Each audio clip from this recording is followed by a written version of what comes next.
have to tell you how excited I am to be here this morning. I have heard Judge Broderick a couple of times. Has anybody in the audience heard Judge Broderick before? Okay, so we got a couple of folks who have heard him.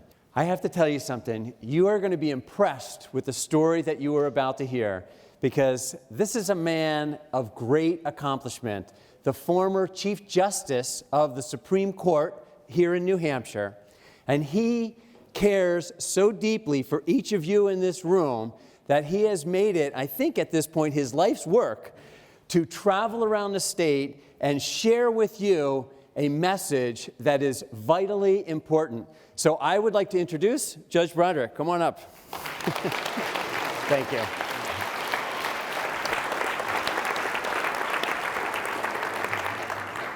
Good morning. Let me ask, is anyone here missing math class? You ought to like me at least for an hour. That was not my subject. I want to thank your principal, Mr. Collins, for inviting me here today. It's great to be here. I've had a lot of opportunities in my lifetime. I've been very lucky. But the most important thing I have ever done in my professional life is what I'm doing today. And if I could do this every day in front of a different class or in a different auditorium, I would do it in a heartbeat. And let me say this, I love your generation, by the way. You guys don't get nearly enough credit.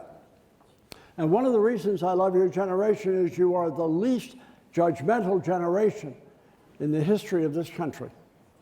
A lot of issues that trouble the baby boomer generation that I'm in, your crowd looked at it and said, what is your problem? I admire you for that. If we're going to change the culture of mental health in New Hampshire, and eventually across the country, it won't be my generation that does it, it'll be yours. And so I came here really today to ask for your help, because without your help, it's not going to be possible. When I was a kid, I grew up in a town north of Boston, about 12 miles north of Boston. I'm sorry about that, but that's where I grew up. And I lived in a very middle-class neighborhood. And my best friend, when I was 10 years old, lived right across the street from me. And his father was a graduate of MIT. In my neighborhood, in my town, MIT was rock star status.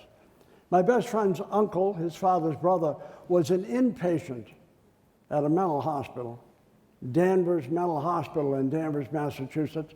And every kid I knew and every adult I heard referred to that place as the nut house. That's what they called it. And no one seemed embarrassed by that. They should have been. And all these years later, I look back at that time and I think, how unfair was that to the people who were treated or confined at the Danvers Mental Hospital and to all the people who loved those people. But that's what we called it. And in the summertime, my friend's father would often pick his brother up at the nut house and bring him to their home across the street from mine. And I remember standing, I was 10 years old, I remember like it was yesterday, standing in the safety of my front yard. That's how I viewed it. And I would see that gentleman across the street, looking at the flowers by their garage, walking around the yard. He never looked at me, never spoke to me, never gestured to me. But he was pretty scary to me. He was, after all, in a mental institution. And on those warm Sundays in the summer, I never crossed the street to play with my friend. I wouldn't have had enough courage to do that. And when he left, when that guy left my neighborhood to go back to Danvers, I felt a sense of relief. And I knew as a kid that I would never know or see anyone again with a mental health problem, that he was a one-off. And they locked those people away to keep all of us safe. That's what I thought. And I was wrong about that. Some decades later, in a different state, namely this state, in a different place, namely Manchester, New Hampshire, and on a different street, mental illness crossed that road and took up residence in my own house, undisguised, undetected, unseen, but it was there. I had two sons, 11 and 13. It took up residence in my 13-year-old son. He didn't know it. And by the way, that's very common. Why would you know you have a mental health problem? It's just how you are. You think that's just how you're wired. You don't know it's not right. His 11-year-old brother didn't see it or know it. Why would he? My wife and I, who grew up in a universe where nobody talked about mental health, nobody talked about it. We wouldn't have known what to look for. We wouldn't have known what to do if we found it. So nobody looked. But it was in my son. When he was 8 in the 8th grade, graduated from St. Joseph's Junior High School in Manchester, he announced to us he didn't want to go to his graduation. It was on a Saturday. And we thought that was kind of selfish. Why would he want to do that? And so he went, but he wasn't happy about it, but he went. And then he went to high school. He had friends, but not as many as his brother. He spent a lot of time in his room drawing. He was quite an artist. Today, I would say he was withdrawing, but I didn't see that then. He started smoking in high school. I didn't know that. When you look at the yearbook from Trinity High School where he graduated, you'll find his picture where all of you guys will have your picture one day here. But if you look through the yearbook at all the candid shots, the basketball games, the dances, the football games, the soccer games, you won't find his picture because he wasn't there. He was probably home drawing or withdrawing. He was pretty smart, but he didn't do as well as he should have, I didn't think. But because he was smart, he tested well. He got into a pretty good college in New York. And you guys may have heard this from him. I don't know if it's true, but sometimes when kids go away to college, they drink. Have you heard that? It could be true. I'm not recommending it, but it could be true. And my son, who grew up in a house where we didn't drink, we just didn't like the taste of alcohol, my son started majoring in drinking, apparently. I didn't see him all that often, but I could hear it some nights when he'd call us. I could hear it in his voice. And sometimes when we'd be down on the campus, kids who I didn't know, fellow students, would come up to my wife and me and say, "We're worried about him. He seems to drink a lot." And I would talk to him about it. He'd say, "Dad, I don't drink more than anybody else. I don't know why they're saying that." And I couldn't prove it. I couldn't do much about it. He graduated from college again. He didn't do great. He did okay. He tested well. He got into a good graduate school in Boston. And by then he was drinking every day, every single day. He lived with us for some of that time. He lived alone north of Boston for a while. Somehow he got through graduate school. I don't know how he did it. And then he got his first job, and he held it for 4 weeks. But it wasn't his fault he lost the job. It took longer to get the second job. He held that for about 3 weeks. It wasn't his fault. And at that point, his drinking seemed to be the problem. It was alarming, actually. So my wife and I went and talked to the alcohol experts, told them what was going on, and they said to us with absolute certainty, "Your son, Judge, is an alcoholic. That's what's happening here." So here are your choices. You can put him on the street, literally. Maybe he'll hit bottom and bounce back. Or you can keep him in your house, and he'll die drinking in your house, Judge. You can't drink what he's drinking. It won't be next week or next month or next year, but at some point, he's going to die drinking. And my wife and I didn't like those options. And so we convinced my son to go to rehab, which was pretty silly looking back. He didn't think he had a problem. He said, "Dad, if I didn't have these feelings, I wouldn't be drinking." We talked to the alcohol people and told them that, and they said, "Judge, everybody who's an alcoholic has a reason. He's an alcoholic." So we sent him off to rehab, and he did the world tour of rehab. He went to New Hampshire, Hyannis on Cape Cod, Western Connecticut, and Florida. And when he came back from Florida after weeks, he had been drinking on the plane on the way home. So obviously wasn't taking. And you guys don't know my wife, and she's not here today, so I'm not trying to curry favor with my wife. Not that I'm above doing that. I'm just not doing it now. My wife is a decent, kind, compassionate person. We both loved our son. And I tell you that because she and I were the decision tree as to what to do. And so we put him out. It was the hardest decision we ever made. We thought it was a tough love decision. It was such a bad decision. We didn't know when my son went out that he had underlying mental health problems. All we saw was alcohol. And he didn't know he had a mental health problem. He just had feelings. And when we put him out, he was there for 3 weeks. He slept in his car. Some nights he slept at the shelter. He ate at the soup kitchen. He continued to drink. And after 3 weeks of dreading that phone call that every parent dreads, that something had happened to our son or that he'd run into a family while driving drunk, we brought him home. And we knew when we did that what that likely meant, that he would die drinking with us, but at least he would be with us. What we didn't realize is when we put him out, my son's underlying mental health problems exploded. I hadn't seen them for what they were. And when we brought him home, he was so traumatized by that experience, he was drinking as much, if not more, than when we put him out. And I believe he was afraid we would do that to him again, and he just couldn't deal with it. So one night he assaulted me. I went to the intensive care unit at the Elliott Hospital in Manchester. I was there for 8 days, they tell me. I have no memory of that. I have no memory of going to the hospital. But my wife does, and my son does. I was on the Supreme Court at the time. It got a fair amount of coverage. You might imagine that would be an interesting story. It's kind of a man-bite-dog story. Judge's son goes to jail. He was arraigned, issued an orange jumpsuit, and went to the Valley Street Jail in Manchester. I was in the ICU. I don't know how my wife survived that. I don't. She said the first time she visited him, he had the orange jumpsuit on. They talked on a phone, plexiglass between them. And she said he was saying to me, my wife, "Is Dad okay? I can't believe I did that. I am so sorry. Is Dad going to be okay?" She didn't know back then. She didn't know. She couldn't visit every day. So I said, "Mom, if you could come, I'm usually in my cell at 3 o'clock. I can see the cemetery here from my window.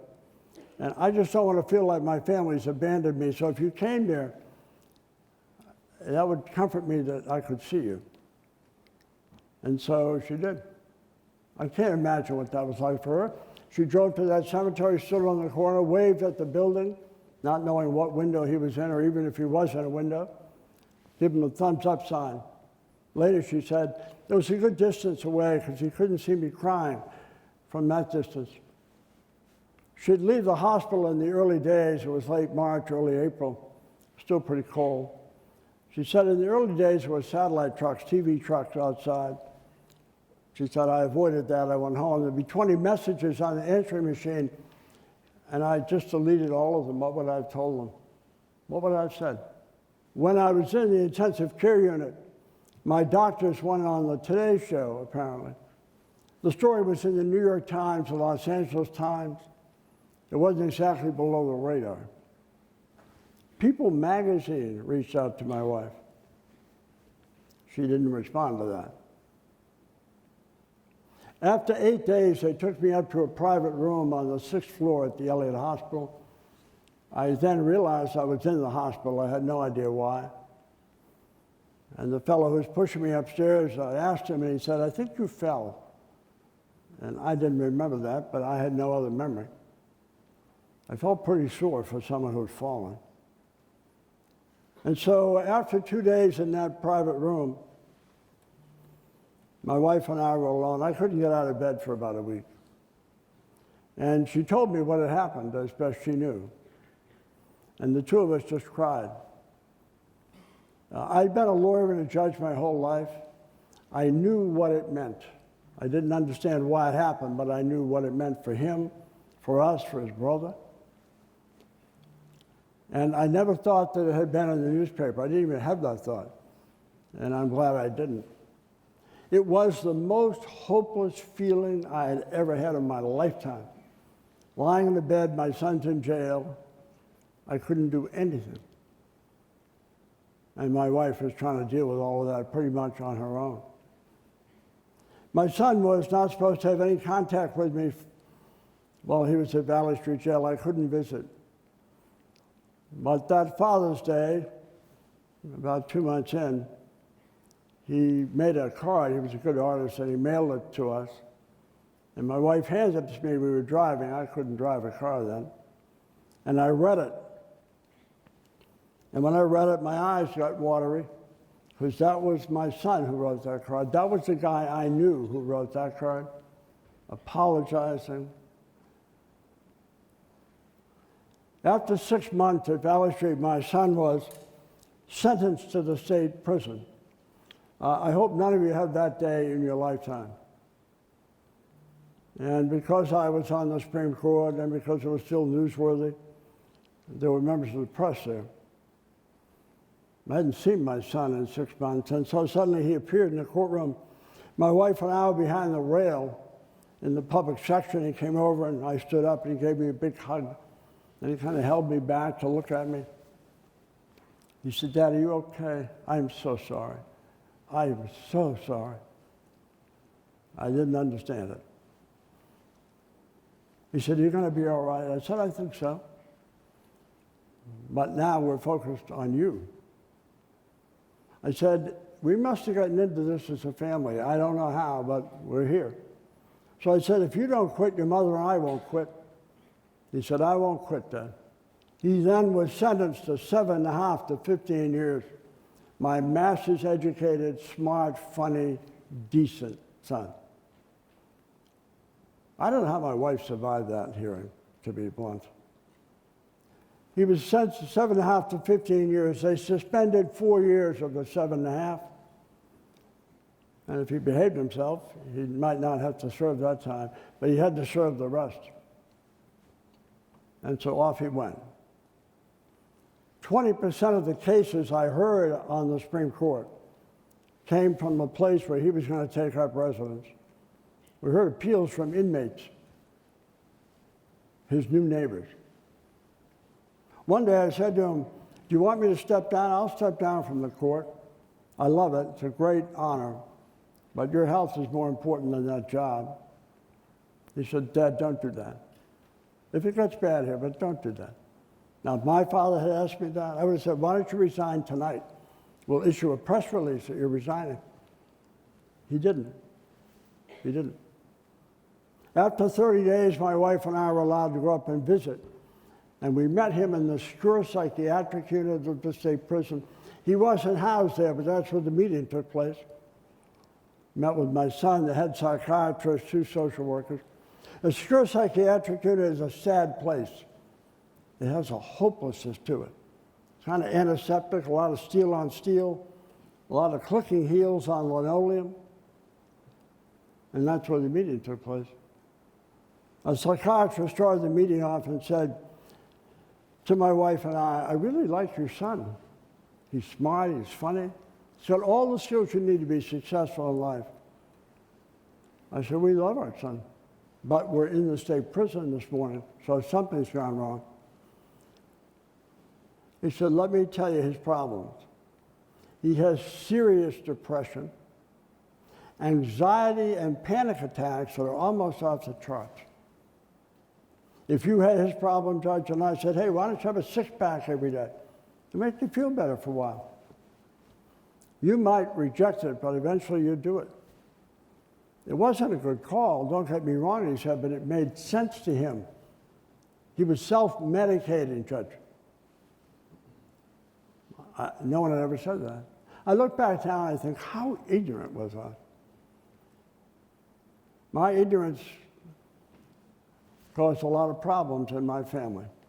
So he said, "We're going to work with your son. We're going to see if we can help him." When my wife and I walked up the long driveway behind the secure psychiatric unit that day to our car, I thought my son was right. He wasn't an alcoholic.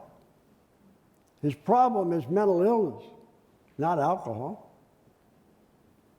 And all those images from my 10-year-old self of that guy across the street flooded us. I thought maybe that'll be my son. About 90 days into his prison term, we went up one night during visiting hours, and he came over, he gave us a big hug, and he said, "Dad, I feel so different." I said, "What do you mean?" He said, "I haven't felt like this, Dad, since I was a kid. I can eat, I can sleep, I can focus. I'm not stressed all the time. I'm teaching at the prison now." I said, "What are they doing for you?" He said, "Well, I don't know, it could be 3 or 4 pills a day, and I take a couple of pills or a pill at nighttime. I haven't slept out like this since I was a child." He was like that, by the way, for the balance of his time in the prison. He had mental health problems. My son was married in prison. And for those of you in the future who might be making wedding plans, I wouldn't go there. Just my thought. I wouldn't be my first choice. The receptions are very inexpensive. Coca-Cola, potato chips. The wedding photographer was an inmate. He was about this tall, and he had a Polaroid camera. My son said, "Dad, don't ask him what he's doing here." I said I wasn't going to ask him. He said, "No one asked you why you're here. They just know you're here." I said to the guy, "What do you charge for a picture?" He said, "I charge $1 a picture." I said, "You're my kind of wedding photographer." My son's wife had gotten her master's degree with him. She later won an Emmy in New England for her work on film and film editing. She was twice nominated. I've held the Emmy statue. If she would let me keep it, I would do that. But she won't. They have a 9-year-old daughter, my granddaughter. So, as you all know, grandparents are very objective, very fair about their grandchildren. So even if I weren't totally fair and objective, my little 9-year-old granddaughter is stunning. She could be a child model. She really could. And every time I hug that little girl, I think, "You are a miracle child." From where we were to where we are, it seemed impossible to me. When my son was paroled, and I never thought they'd parole him, because I was then Chief Justice, and I said, "They're not going to parole the son of the Chief Justice. It looks like favoritism." But God loved the parole board. They did what I think they should have done. They paroled him. And that day, they sent a camera crew up from Channel 9 to ask my wife and I to comment. And I said, "We're really happy my son's coming back to real life. But I want to say one more thing. My son's not a bad person who's become a good person. He's always been a good person, but he's now well. And those are very different things." That first Thanksgiving, we were driving to get something, and he was in the passenger seat. He was tapping his chest. He said, "Dad, have you always felt like this?" I said, "What do you mean like this?" He said, "Good, I mean, Dad, like I feel." And I said, "Probably I have." So I knew I had failed him. I went back to the court. And by the way, he told me, my son, they gave him an IQ test at the prison. And I said, "How did you do?" He said, "I was 3 points below genius." I knew he was smart, but I said, "Really, you couldn't be a genius?" He said, "Dad, my ankles were shackled. They were watching me through a two-way mirror. That's got to be worth 3 points." I said, "Okay, you're a genius." I think he is a lot smarter than his father. I know that. I went back to the Supreme Court. I talked to my colleagues about what we were enduring, but no one else. That's the world I grew up in. Didn't talk about it. But people talked to me. People came up to me at gas stations, or grocery stores, didn't matter. And they would say, "Judge, how you doing? You're looking good, Judge." I knew what they meant. And I said, "Thank you. My son's doing better." They said, "I didn't want to ask." I said he had mental health problems. Every one of those people told me a story about themselves, their father, their mother, their cousin, their daughter. Mental health stories were everywhere. And they would tell me because I was safe. I wouldn't be judging them. Who would I be to judge somebody with a mental health issue? I said to my wife, "Do you realize how widespread mental health issues are?" I didn't know that. 2 years ago, I got a call from the head of behavioral health at Concord Hospital, Dr. Bill Gunn. He said, "John, I have a friend. Her name is Barbara Van Dalen. She's a psychologist in Maryland. She wants to start a mental health awareness campaign all across America. She wants to start in New Hampshire first. And she wanted me, Bill Gunn, to chair it." He said, "I told her I didn't know enough people, but I knew a guy who may know more people and whose family rather publicly marched through the valley of mental illness. Maybe he'd like to help." And so I called her. But before I called her, I did what all of you would do. I Googled her. Oh, come on, you all do that. And I found out that she was on Time Magazine's 100 list. 100 most influential people on the planet Earth. It's a pretty impressive list. So I was intimidated when I called her, but she was a lovely person. I said, Barbara, what are you trying to do? She said, John, I'm trying to make the 5 most common signs of mental illness as well known and as widely known as the signs of a heart attack or stroke. I thought that was genius, frankly. I said, Barbara, why do I know the signs of a heart attack or stroke? She said, because it usually happens to someone you love, John. So we've all learned the signs. Now we call 911, and thousands of people are saved every year. I said, why don't I know the signs of mental illness? She said, people are still hiding it. They're ashamed of it. They're fearful of how others will react to them. That would have been me, by the way. We launched this campaign a year ago, May, in an empty State House chamber. It had 400 seats, maybe the size of this auditorium. And I said, I don't think people are going to show up. It's a Monday morning. It's a nonpartisan, non-political public awareness campaign. I said, well, you might be surprised. We didn't get 400 people. We got 425 people on a Monday morning. The Catholic bishop, the Episcopal Church, the Jewish community, every member of our congressional delegation, the governor, the attorney general, business leaders, civic leaders, family members. It was the most impressive room I've been in 4 decades. The most impressive room. And Barbara Van Dalen, the genius behind this campaign, asked that group this question. If there's anyone here this morning, she said, who's been untouched by mental health, themselves, their family, their extended family, their friends, their classmates, their co-workers, if you've been untouched, she said, raise your hand. I didn't know what to expect. But what I didn't expect is what happened. Not one hand went up. Not one hand went up, meaning everyone had been touched. She gave these statistics, which may explain one of the reasons I'm here this morning. Half of all mental illness in the United States arises by age 14. 2/3 by age 23. Last year in the United States, more people died by suicide than in every car accident in this country. We don't talk about that much.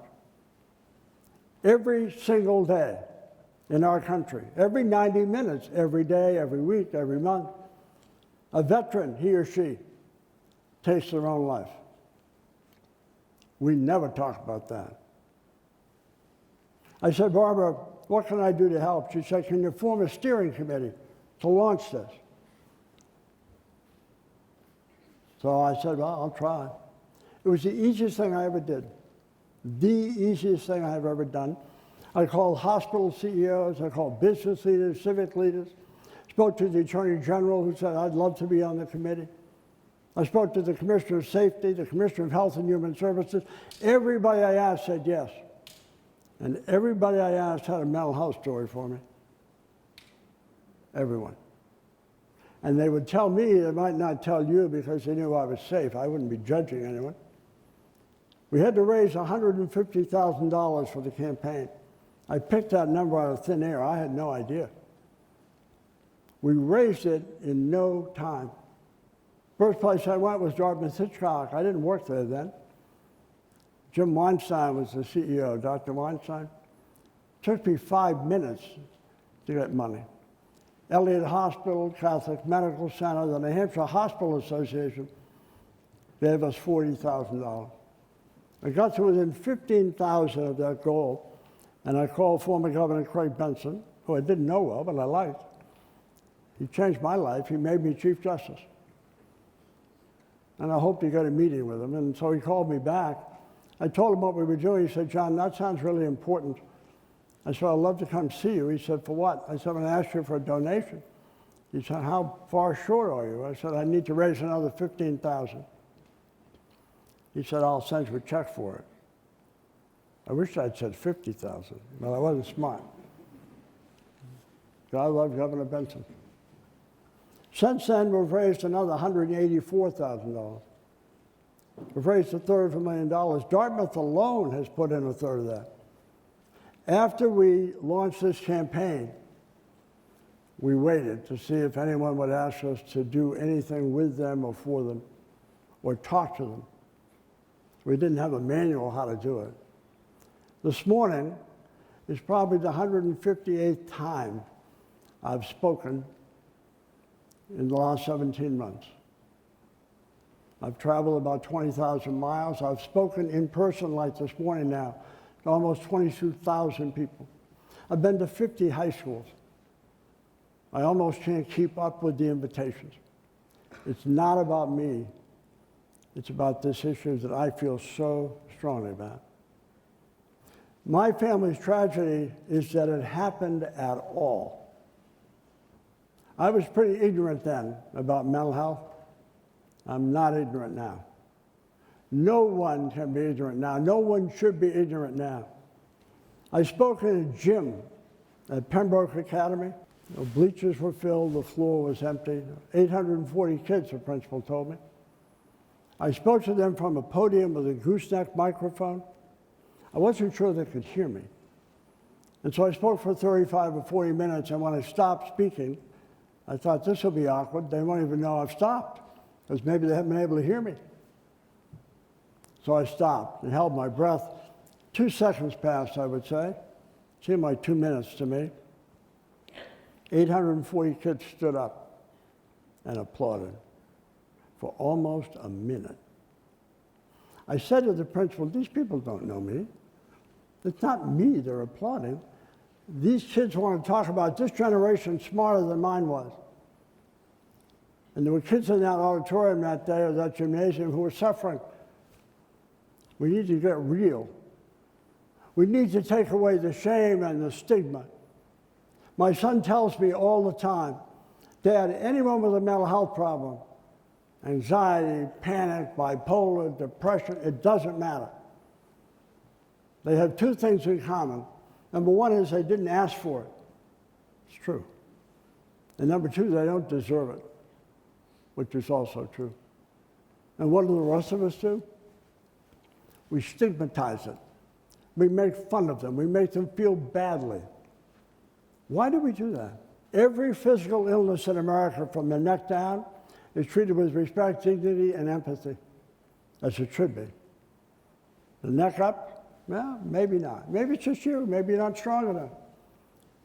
If you were a better person, if someone said I have diabetes, would you ever say, snap out of it? People say they're depressed. They say, what do you have to be depressed about? If I knew, I wouldn't be depressed. It's way past time that we changed it. You can do that if you want. My generation, the baby boomer generation, failed miserably. Our solution was don't talk about it, hide it, keep it a secret.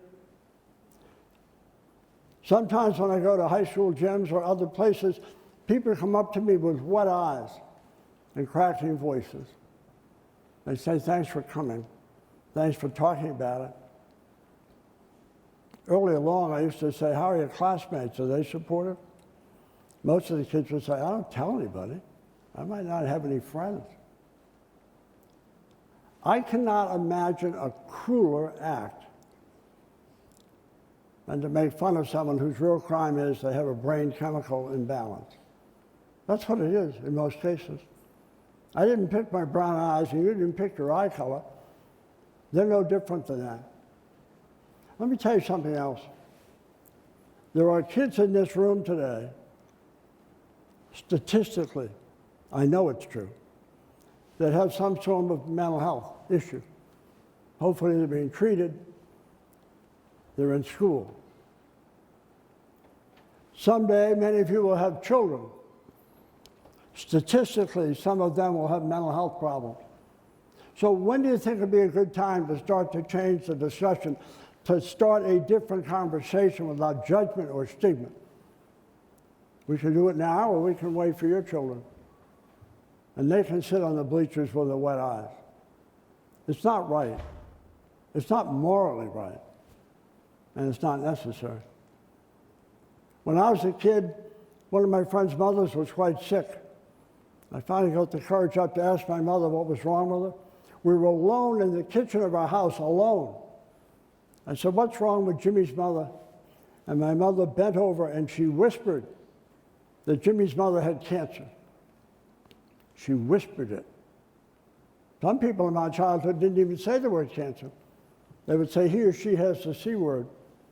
In my childhood, I never heard an adult say the word breast, other than Hugh Hefner, Playboy magazine, 1954.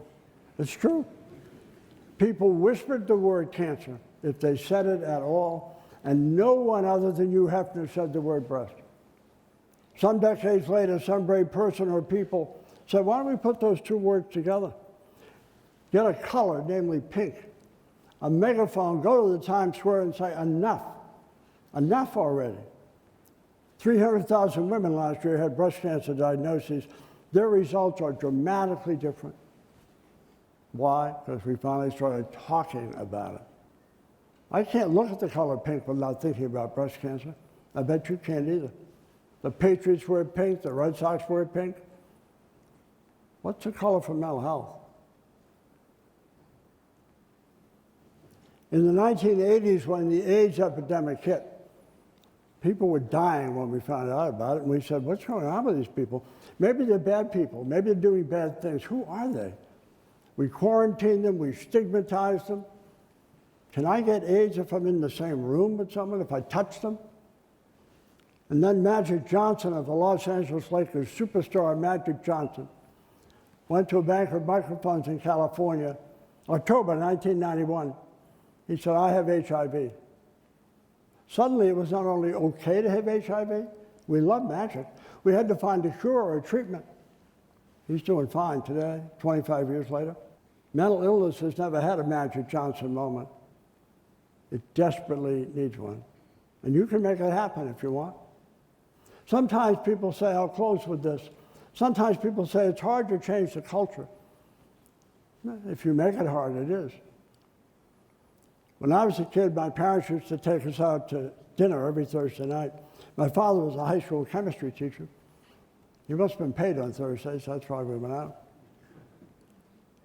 And the restaurant we went to, every table had an ashtray, every table. Several had many ashtrays. Everyone in that restaurant was smoking. My parents smoked. My parents worshiped my sister and myself as they blew smoke in our face across the table. And then would leave that smoke chamber, disguised as a restaurant, and go home. Every room in my house had an ashtray. The bathrooms had ashtrays. My bedroom, my sister's bedroom were the only rooms that didn't. Can you find an ashtray today? Can you find one? I haven't seen one in years and years and years. They're not in your car anymore. If you had said to me one of those smoky nights in the restaurant when I was a kid, "Do you think, John, in your lifetime ashtrays will disappear?" I would have said, "No, it's not happening. I'll be smoking, but they're not disappearing." We used to have a black and white television set. I know what you're thinking. How old is that guy? But that's what we had. It had 3 channels, by the way, and it went off the air at midnight. And no one had ever used the word internet. Somehow we survived it. Some nights on the news, I would see African Americans being attacked by police dogs or billy clubs. They seemed to be minding their own business, marching peacefully. I didn't know why they were marching, but they weren't bothering anyone. It was very upsetting to watch.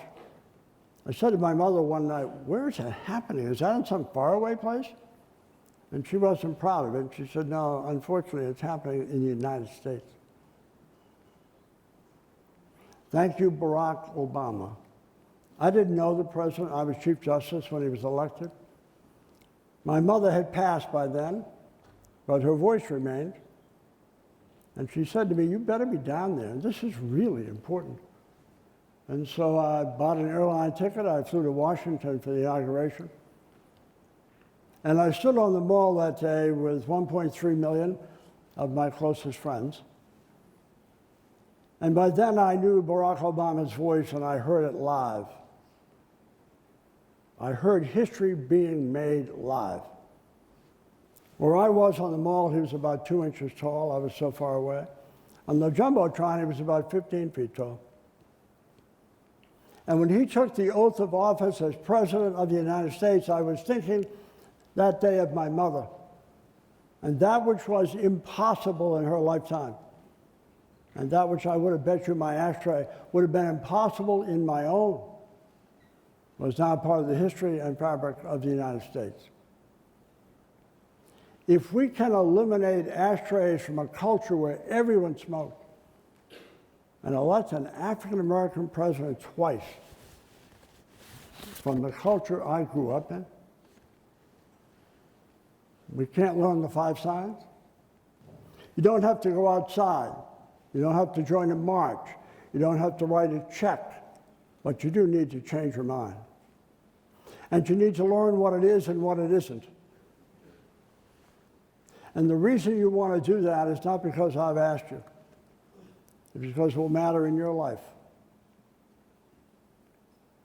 It will matter in your life. There may be some of your classmates here this morning, some of your friends, maybe yourself, who's having mental health issues. Nothing to be afraid of, by the way. Nothing to be afraid of. Do it for them. Maybe do it for someone else's children 20 years from now. Or we can just keep kicking the can down the road and say, we'll just keep it quiet. And we'll lose another generation to the shadows. We need to change. If I could do this all by myself, I would do it.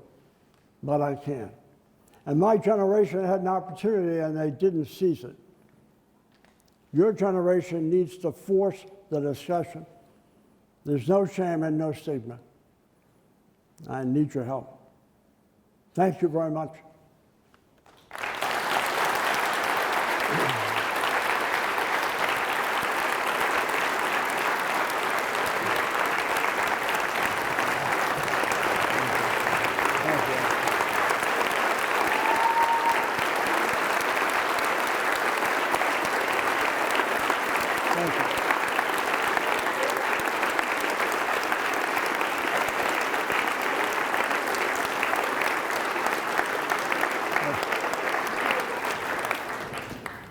You're going to spoil me if you do that. I want to ask the commissioner to come up for a few minutes. He does more than just come to schools. He's responsible for an initiative here with Dartmouth that he and Dartmouth, I wasn't involved in it, created. And it's as valuable as the 5 signs. And a lot of the credit belongs to the commissioner, too. Commissioner. Thank you.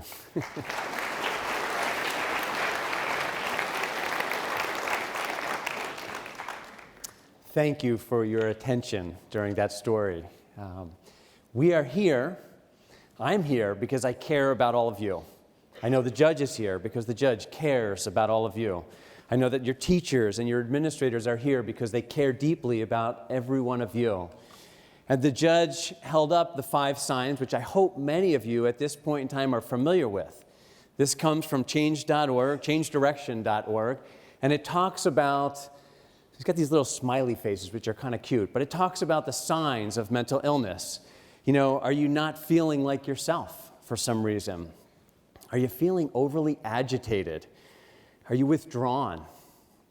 You know, are you not caring for yourself anymore and you know it? Or is it one of your friends not caring for themselves? Or are you feeling hopeless? A couple of months ago, Dartmouth-Hitchcock came to the Department of Education and they said to me, we want to do something for the students. And we thought about it a little bit, and I said, you know, I love this program, and it's great because it identifies for us and it helps us diagnose mental illness. But I said, I want to give the students something that they can do about it. And so we created a program called R.E.A.C.T. And so if you find yourself among these little smiley faces, if you have friends that these little smiley faces remind you of, if you have family members, if you have parents, then you can turn over to the other side and look at this R.E.A.C.T. program, and you can do something about it. And they are very easy things to do. The first is to recognize the signs of emotional suffering, which we have right here. Be willing to consider these. The second is that you can express concern and you can offer your support, because many times what we need someone to come alongside and enable someone to do something about mental illness, to feel equipped and to feel empowered, to be able to reach out for help. And so that you can act now. Talk to parents or teachers or coaches or a relative or a friend or a doctor. There are, again, teachers and administrators throughout your school building who are happy to help you if you find yourself or you have a friend that you recognize in these little smiley faces. Care enough to follow through, and then there's a 24-hour, 24/7 text line and hotline that you can reach out with to get professional help. And so we just want to thank Dartmouth-Hitchcock for their efforts to make this program available to all of the students in New Hampshire. And I want to thank again Judge Broderick for his willingness to invest in your lives and to help with this important issue. So thank you so much for your attention this morning. We certainly appreciate it. Make sure you get one of these. I know they're around your school. Find one of them and take it home with you today. Thanks, kids.